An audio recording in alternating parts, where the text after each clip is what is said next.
All right. Well, test number 2. This is the first time I've ever done this, so bear with me. Might be a few snags here and there, but I think we're getting off to a good start this time. But we're gonna let a few minutes kind of roll in to make sure that we're actually uploading and streaming to LinkedIn. So let's give it a few moments and see what happens here. All right, it says I'm uploading. Oh, all right, I see it. We are live. Cool. All right. Well, we're live. So that's, I guess, a positive thing. All right. Well, I'm going to go ahead and monitor the chat. We'll wait a few minutes for people to come in, and then we're going to go ahead and get started. Again, this is my first crack at doing a LinkedIn Live, so don't beat me up too bad in the comments and all that good stuff. But at the end of the day, we're going to start talking about resumes. And, one of the things I've noticed since I've been doing this job and more specifically helping people with resumes is there's a lot of fluff out there, and there's a lot of misnomers, and there's a lot of just different opinions. And they come from people that usually have a lot of positive nature. They want to do good, but oftentimes kind of miss. And so my goal here is to help those who are in need of help but may feel like they consistently hear opposite things, or they hear the big bad ATS and what does that actually look like. And so in this, we're going to go over that, what that looks like, so you actually are informed and know. All right, give me 1 second here because my tab just ran away from me. Hope all of you are having a great Tuesday thus far. All right, here we go. Off to the races. All right. So resume 101, what does it look like? Well, hopefully you like this. Shout out to my teammate and coworker, Loren. He helped and revamped a lot of this presentation, which we had at Next Stop for quite a while. And so with that, of course, gotta love the G.I. Joe background, right? And so here we go. Resume 101. All right. So the objectives today, right? We're going to go over resume basics. What's fact versus what's fiction, right? What does that big, bad, scary ATS actually look like? We're going to go over first impressions, readability, resume structure.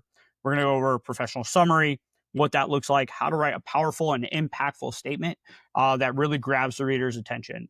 We're going to learn how to quantify, right? Use the 3, 4, 5 or the numbers, money, and percentages. We're going to learn what does the ATS actually look like. We're going to learn ChatGPT tips. And at the end of it, you'll know then how to craft a winning resume that gets you hired. All right. So questions here, right? Not quite sure how many people are actually in the chat because I don't know where it's at, but it doesn't look like too many people. So that being said, this question goes out to you who is in the chat, right? And presentation go. All right. So what resume tips have you heard? Go ahead and feel free to drop in the chat. And let's see if they come through. All right. So next we'll go into true or false, right? So true or false, you tell me, right? And here's a few questions, right? Did Easy Apply make it easier to search for job seekers and recruiters? Yes or no? Right? The answer is false. So yes, it made it easier to click the button. However, what I'll tell you that most companies that we work with, from Fortune 500 to the smaller companies that most people have never heard of, but that are really great opportunities, not all of them go in and check LinkedIn. So some of the ATSs will upload that data directly to, and then others will not, right? So if they have to check multiple platforms, they're going to check the one that they have to go check on a day-to-day basis, which is whatever their ATS is, whether it's Workday or iCIMS or ADP, etc. My recommendation is always go directly to the career site. That way you don't miss out. Yes, of course, you can apply through LinkedIn. The gameplay is a little bit different, in my opinion, for that. It would be reaching out directly to that recruiter. Hey, here's my resume. Wanted to connect. I think I'd be a good fit for this job because of X, Y reason, right? And then quantify that data. All right, next one, right? So next, true or false? Recruiters typically spend 1 to 2 minutes looking at resumes. False, right? So that is hugely false, right? Most recruiters are looking at the heat map, which you'll see here shortly, but usually take about 5 to 7 seconds. Now, the hiring managers, of course, are going to take a little bit more time than that, but on average, most recruiters can see very quickly whether you're qualified or not qualified. Speaking of the heat map, what does that actually look like? So you can see right here, this blue part, right there, and then all along the lines, right? So this is why I emphasize having that professional summary inside of there, because this gives you your first look and your first impression at grabbing the reader's attention, in this case, the recruiter or the talent acquisition specialist, on what that actually looks like. And so once you can grab the reader's attention, just like we were taught in school, right, when we were writing persuasive essays, that is the main point of that. As you can see, these are all the different key areas that they look at.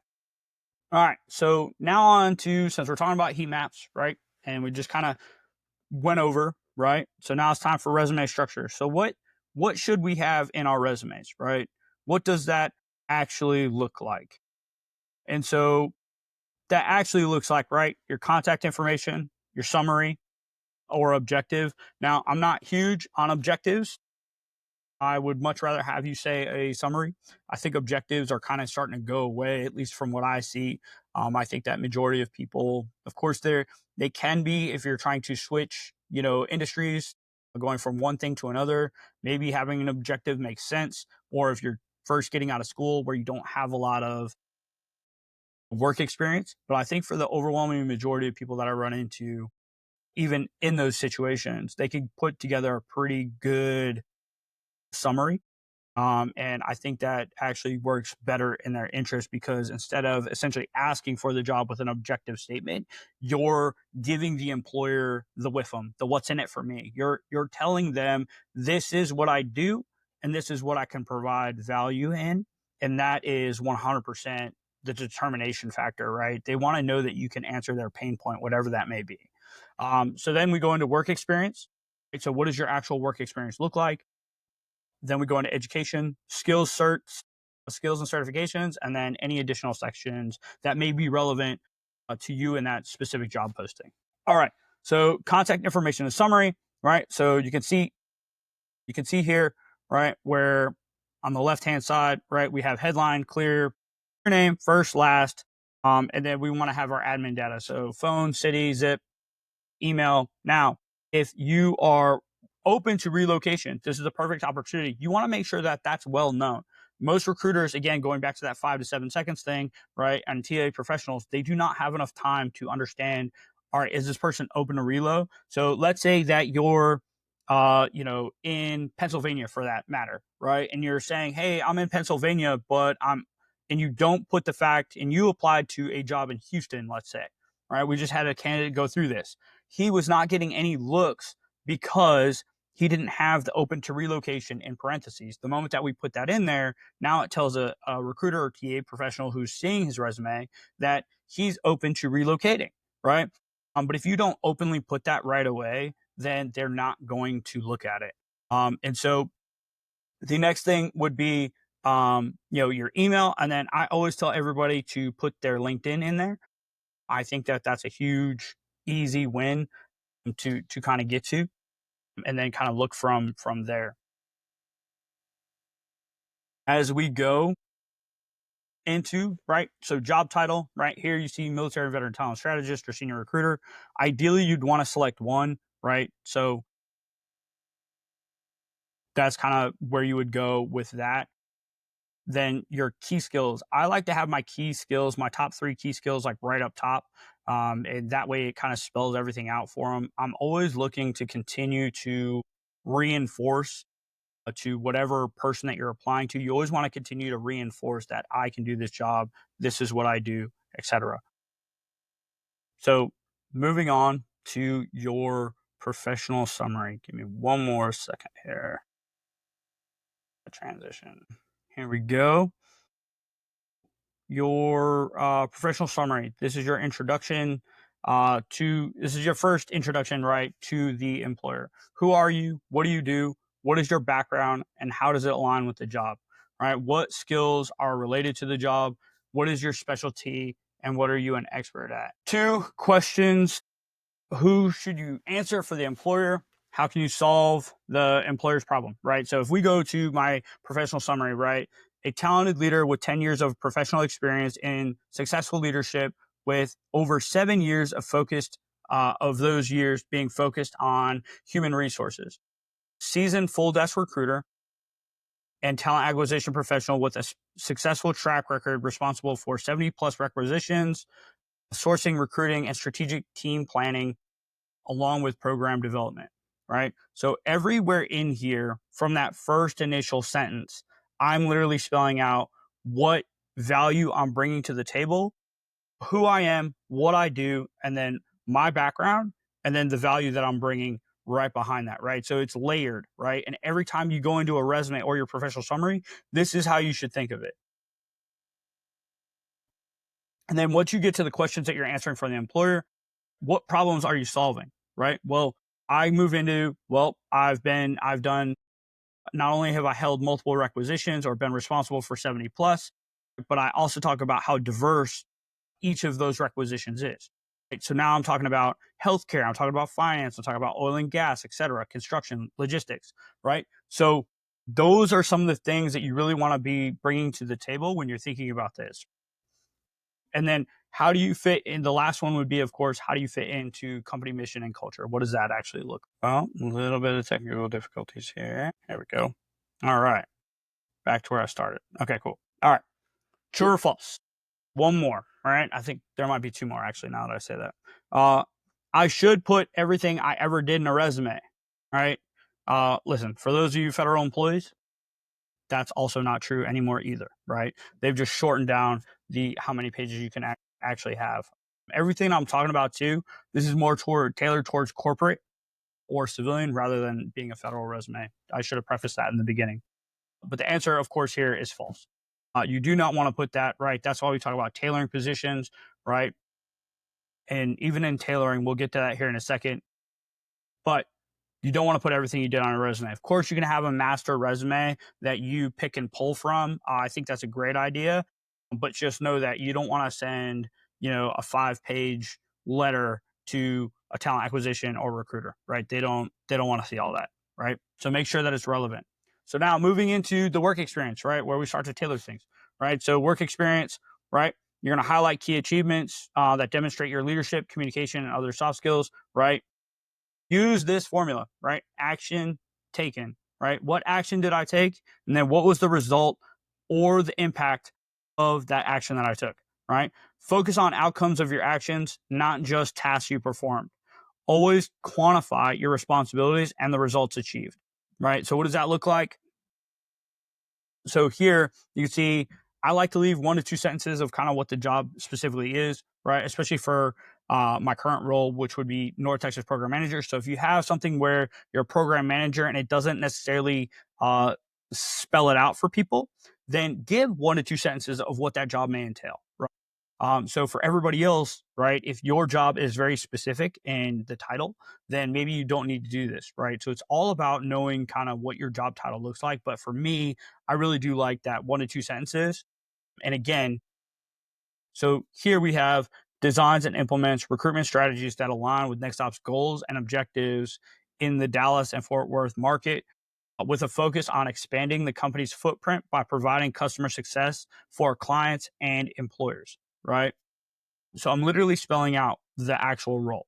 Now I'm going to go into what does that look like, right? What are the actions that I've taken and what does the outcomes look like, right? So develop and implemented strategic coaching initiatives that improve recruiter effectiveness, enhancing candidate experience and alignment with organizational needs. Now, this is what, for all intents and purposes, this is what I would say that, it doesn't quantify anything, but it is a very good action result, right? This is the result. Now, ideally, in a perfect world, what I would have done, I would have talked about how well did I enhance the candidate experience? Could I put a quantifying number or percentage on it, right? So as you go into the next bullet, it's led the planning and execution of 3 in-person hiring fairs, engaging 30 companies and 300 plus candidates, resulting in 25% of those attendees being directly hired by participating employers, right? So now I'm really spelling things out, right? So now I'm quantifying at each level. So at big picture, I led 3 full-on career fairs or hiring fairs, right? I brought 30 companies. So now I'm kind of tailoring it down, right, into what did that actual event look like? How big was it? Then I bring it back up by talking about how many candidates actually came. And then final it off with, this was the result of those actions. And then the next one would be successfully secured a new global employer partnership within the first 90 days. And then the last one that we see here is place 25 veterans into the greater DFW area within the first 90 days with an average salary. Again, I'm spelling everything out. These are the actions that I took. This is the result that happened. And I can also add an impact statement to it. So as you're kind of working through this, right, these are all things that truly grab the reader's attention and continue to showcase value. Now I've laid the ground for the impact and showcased who I am and what I do and why I would be an asset to a company, right? That's every step of the way that you're going with a resume. This is exactly what you want to do. You want them to want you, right? And I know it feels weird to a lot of us who are veterans, and maybe to some of you who are not vets, right? Talking about yourself in like this, "Who look at me" manner, it feels awkward. It feels kind of not normal, right? And so, but the resume is definitely the one place where you want to showcase your skills and abilities and your overall impact of who you are and what you do. This is sales, right? You have to sell yourself into this role, right? No matter what the role is, right? A lot of times, what I'll see in resumes, and most of my TA professionals would agree, is we see the jobs that you're doing. I was in charge of this and did this. This was my responsibility, right? I was in charge of, you name it, right? And you're literally just listing off your job description rather than your impact. And what recruiters and everybody wants to see is, what was your impact, right? We understand that you had a job to do, but what makes you better than the next person? And you have to lay that out inside of a resume. So education, skills, and certifications, right? Education, right? So this highlights, right? So I went to Sam Houston State, right? And I have in progress, right? So if you have not completed, whether a certification or be a degree, right, you always want to showcase that it's in progress. I would put it on there and put in progress, just so that somebody else knows that you're taking the time to strive forward. Now, you don't want to have everything in progress, right? You don't want to have like all your certifications in there, right? I have school and then one cert, and then everything else that's accounted for is already completed, right? So you don't want to have consistent like that, but you want to be able to showcase like, hey, I'm very growth minded. I'm ready to take the next step forward. I'm more than willing to continue to grow. Those are the things that matter, right? So if you have anything above, so like here you can see, had I had my 4-year degree, I would remove my associate's degree from that, right? So if you have a master's, then put your bachelor's, master's, right? Especially if they're different. Now, if you have multiple associates, this is where you start to refine your resume, plug and play. If you have an associate's that has nothing to do with the role that you're applying to, and then you have one that does have something to do with what you're applying to, switch those out, right? Like there's no reason to have multiple associates on there, right? Have one, right? You're not going to get double the credit for an associate's, right? So just think of, as you're thinking through these things, right? Make sure that if you have multiple masters, I've seen that as well. Pick one, right? Listen, by all means, credit is due, right? High five to you for doing multiple masters. But just know that if you have like a master's in theology or a master's in engineering, pick one, right? Pick one and show it. Right now, for your bio, of course, you can put that, because listen, you put in the work, and that's a lot of work. So, but on your resume, I'd recommend just pulling one off, putting the one that matters the most. For your skills and highlights, I'm a huge proponent of talking about the technical skills that you're actually about. I think that we should be leading with the technical skill rather than the soft skill. And I think that especially for military, this is the one area that we get wrong 99.9% of the time. We're taught to lead with these soft skills as if we're the only people with them, right? And at the end of the day, recruiters and TA professionals, they're looking for you to have the technical skill. Once you knock off the technical skill and you check that box, then you can move on to the next thing, right? But until you check that box in that technical skill, that recruiter is going to walk right past you all day, every day. And so it's in our best interest to start leading with the fact that we check the technical skill of whatever position you're applying for, and then follow through with the soft skills of time efficiency, being a leader, all those great things, right? If you're not doing that, you're going to miss out, I promise, right? And then for you employers on the backside, like, pay attention, right? Sometimes you'll see a technical skill way in the resume. I went through a 3-pager the other day with a company, good friend of mine, and we're sitting there and we're going through this veteran's resume, and she's talking about, this is what I get, and it was I believe, a marketing position, and this gentleman was applying to a sales position, and he literally was talking about his case management that he had been doing recently, but had all of his sales on the 3rd page. So he didn't lead with, hey, I've done sales, I can do XYZ. He was leading with his current role. So now that gets into the difference between a functional resume, right? Should he have had a functional resume? Maybe.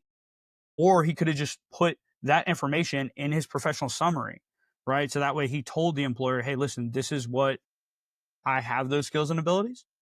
And so skills highlight, put the technical, and then go into the soft skills from there, right? Summary of qualifications. This is another area where if you are changing industries, if you are doing something else, this is a great place to put, hey, listen, I qualify for this position, but I don't have a lot of experience yet, right? So it basically showcases that you are qualified and that you can do the job. You just may have not had enough experience yet.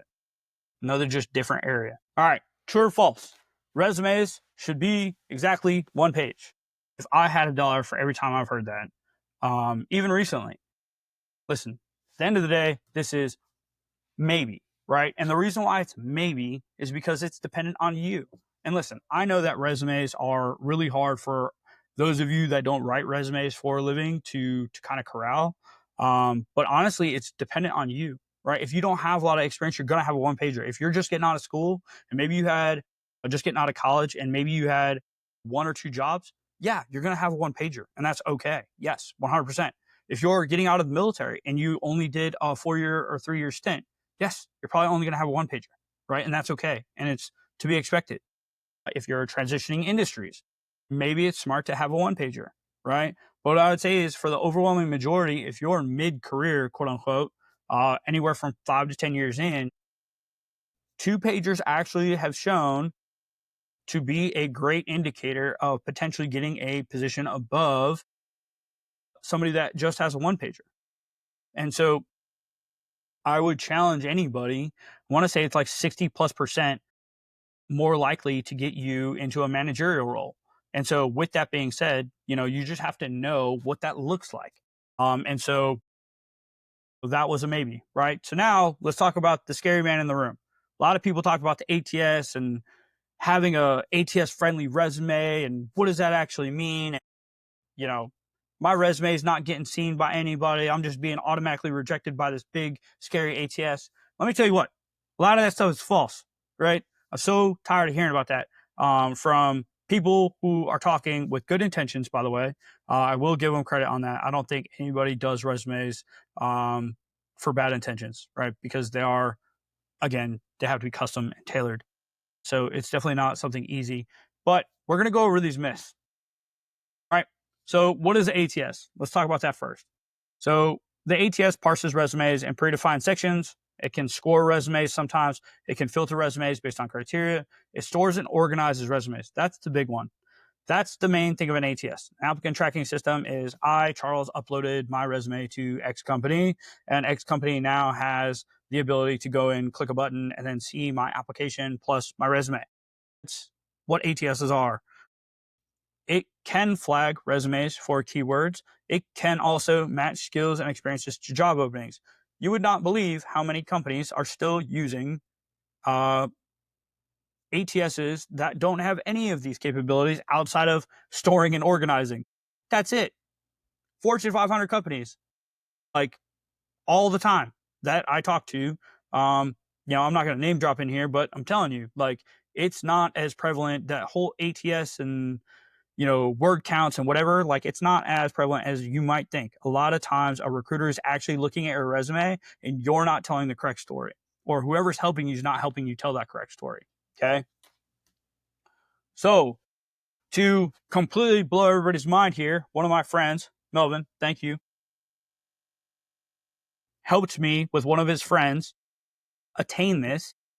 And through one of his friends, they helped me get this. But this is a ATS. And I was trying to get another one from another friend of ours, but they weren't able to get it to me in time for this class. But that being said, this is what an ATS looks like. So as you can see here, you have the applicant pools here. You have the names, right? You have the tags. And then you can see this is one of the ATSs that does give a match, right? But the majority don't, right? So you have profile matches here. On the left-hand side, you can see skills, strong, education, strong, and then experience was weak, right? So this is their matching score. Now, when everybody gets on their high horse and talks about, oh, your resume wasn't ATS friendly, what does that look like? What does that mean? You see this I button right in here? All that means is you had something in your resume that wasn't ATS quote unquote friendly, but guess what? Your application is still there. Your resume is still there. It takes more work for them now. Now they have to go click into it to be able to pull your resume. But at the end of the day, your resume didn't just go off into the ether. It didn't get lost. It still has to be looked at by somebody. And so that is what an ATS looks like, right? And this is a fancy one. I can't remember what company this is, but either way, it's one of the fancier ones that is actually doing this. But again, I'm telling you, I have multiple Fortune 500 companies that we talk to, and they don't have this. So that being said, right, your resume may not be as good as it is, or you may need to do a little bit more work on connecting, right? So tool tip for ChatGPT, right? What does that look like? Why use ChatGPT, right? So the reason why, you save time with AI generated suggestions, tailor resumes to specific jobs and industries, get help with your structure, formatting, and phrasing. So we created at NextStop, thanks to one of my friends, Lauren, who I mentioned earlier. She came to me and she helped us create this. So shout out to her. But that being said, transitioning military prompts, right? We broke them down into a few different sections. So you have broad strokes, you have tailored specific prompts, and you have career searching prompts, right? Listen, you don't have to pay for ChatGPT. This thing's free, right? Or if you're into Microsoft Copilot or whatever Google's version is, I can't remember what it is right off the top of my head, but you can use all of them, right? The thing about using any of these AI tools, though, is you have to prompt them. And the better you get at prompting, the better your result will be. You're not going to just plug your resume in and be like, help me, and then think that it's going to work, right? You still have to keep eyes on it. It's still not perfect, but it will expedite the time frame in which you need to do this, right? This is why it's called a tool. It's not the easy fix or the easy button for you to point and push and use. It is exactly what it is. It's a tool. Right? So with that tool being said, right, create a free account, right? Sign up and follow the prompts once you create an account, right? Prompt ChatGPT, I need you to act as the world's best resume writer to help me with my resume. Are you ready? Now, I'm setting up ChatGPT to be ready to help me with now as a resume. Now, you can enter in your work experience and your skills. You could enter in the whole entire thing after you prompt it like that. You can use all of these different tools. And oh, by the way, if you scan that QR code, it'll allow you to register with NextStop for those of you that are service members. And so it'll just be name, email number, where you met me, all that good stuff. But this, and then we'll send you this. But this is something that's easy to use. And if you message me, if you see this after this replays, I have no idea how this is going to turn out. So hopefully it turns out well. But that being said, if you want a copy of this, I can absolutely send it to you. So the key takeaways, right? That's basically it for ChatGPT. The key takeaways here, make sure you have a resume that's easy to read. Know that first impressions count, whether it's your resume or it's your in-person, how you conduct your interview, which we could do that class next. But tailor your resume. Honesty is key, right? Optimize for the ATS, structure with impact. Keep relevant experience, right? Again, if you're going out for a position, in sales and marketing, and you talk about how you're a current case coordinator, guess what? You're probably not going to get the job, right? So 2 pages is okay, right? That's just something to remember as well. And so that's it for resumes, right? This is tactical. I don't like to talk about anything that is irrelevant and is going to stop you. For non-veterans, you can scan the QR code on the right. And then for veterans, QR code on the left. That's it. Resumes are not as hard and not as scary as everybody makes them out to be, right? And there's no reason for people to be struggling with resumes. Now I can understand and empathize, and that's exactly why I did this class. So I hope that the takeaway here is that you got a lot out of it. But more importantly, if you need help, you know, service members, veterans, next stop, we got you, right? 100%. If you're not a vet, if you're a college person, again, I got you. Whether it's me or I get you to somebody that I know that's in the industry, we're here to help. And I was really tired of seeing some of the myths that were going around about ATSs and about resumes. So that's why I did this. So hopefully you got something good out of this. And for my first one, I'm going to sign out now. But have a great rest of your day, and we'll talk to you next time. Take care, y'all.